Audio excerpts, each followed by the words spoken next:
So you're making a redneck pie. Yes. What are the steps? Right now I'm going to press some sausage out, use the lid to cut the top, take what's left into the pan. I've got another tube of sausage over here. Then we've got diced onion, pepper, mushroom, and a block of cream cheese that gets mixed together as the filling. How long do you bake it? Till it's done.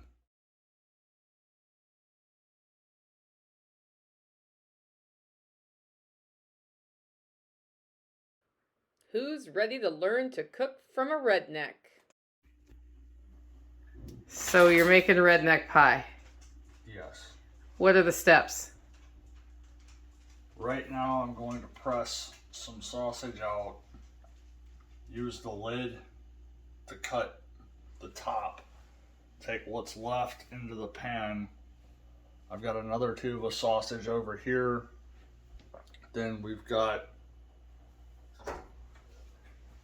diced onion, pepper, mushroom, and a block of cream cheese that gets mixed together as the filling.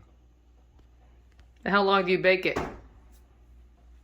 Till it's done. Okay.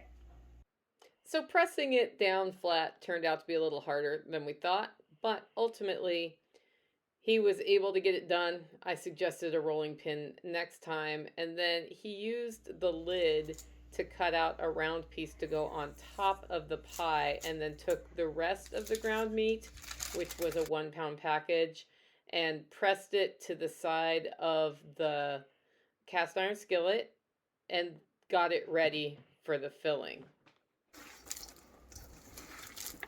Step 1, warm the cream cheese so you don't have to mix it with your hands, right? Yeah. So once the filling was in the pie, he was ready to throw the lid on it, so to speak. Let's see how that looks. So, filling in, and then all we're going to do is theoretically flip this on and hope that it comes off. This is when a spatula would be nice. That worked out. And then press the sausage together. Okay. And then bake it? Yes. Okay. And now it's time for just the effin' recipe. To 1 pound of ground pork, you're going to mix nothing. Actually, you're just going to roll it out flat and cut out a round piece to go on top of your pie form. What we used for a pie form was a 6-inch cast iron skillet. The part of the meat that does not have to be used for that top, you just press to the sides as if you're making a cheesecake.